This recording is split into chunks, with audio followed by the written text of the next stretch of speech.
மதுரையில் வருகின்ற 23ஆம் தேதி பாரத பிரதமர் நரேந்திர மோடி தலைமையில் தேசிய ஜனநாயக கூட்டணி கட்சி தலைவர்கள் பங்கேற்கக்கூடிய தமிழக சட்டமன்ற தேர்தலுக்கான முதல் பொதுக்கூட்டம் மதுரை பாண்டிக்கோவில் அருகே உள்ள அம்மா திடலில் நடைபெறவுள்ளது. பொதுக்கூட்டம் நடைபெறும் இடத்தை தமிழக பாரத ஜனதா கட்சி தலைவர் நயினார் நாகேந்திரன் மற்றும் கூட்டணி கட்சியில் உள்ள அதிமுக எதிர்க்கட்சி துணைத் தலைவர் RP உதயகுமார், முன்னாள் அமைச்சர் செல்லூர் ராஜு, அதிமுக சட்டமன்ற உறுப்பினர் ராஜன் செல்லப்பா, மேலூர் சட்டமன்ற உறுப்பினர் பெரிய புல்லான் ஆகியோர் பொதுக்கூட்டம் நடைபெறும் இடத்தை பார்வையிட்டு ஆய்வு மேற்கொண்டனர். இந்த நிகழ்வில் பாஜக மூத்த தலைவர் ராஜா, பொன் ராதாகிருஷ்ணன், கேசவ விநாயகம் உட்பட அதிமுக, பாஜக நிர்வாகிகள் என 100க்கும் மேற்பட்டோர் கலந்து கொண்டனர். தொடர்ந்து இந்த நிகழ்வில் செய்தியாளர்களை சந்தித்து பாஜக மாநில தலைவர் நயினார் நாகேந்திரன் பேசுகையில், பிரதமர் மோடி வருகையன்று தேசிய ஜனநாயக கூட்டணி கட்சியினர் பங்கேற்கும் மாபெரும் ஊர்வலம் மற்றும் பொதுக்கூட்டம் நடைபெறவுள்ளது. பிரதமர் மோடி பங்கேற்க உள்ள மாவட்டம் இன்னும் உறுதியாகவில்லை. மதுரையில் மோடி கலந்து கொள்ளும் கூட்டம் நடந்தால் பாண்டிக்கோவில் அம்மா திடலில் நடத்த திட்டம். கூட்டணியில் யார் யார் இடம் பெறுவார்கள் என்பது எடப்பாடி, அமித்ஷா முடிவு செய்வார்கள்.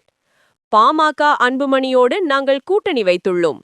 விஜய்க்கு நெருக்கடி கொடுக்க வேண்டும் என பாஜகவுக்கு எந்த அவசியமும் இல்லை.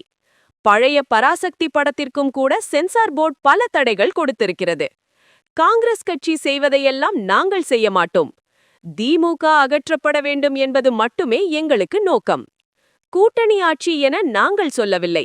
பாஜக 56 தொகுதிகள் மற்றும் 3 அமைச்சர்கள் கூட்டணியில் கேட்கிறார்கள் என்பது வதந்தி என்று பாஜக மாநில தலைவர் நயினார் நாகேந்திரன் பேசினார்.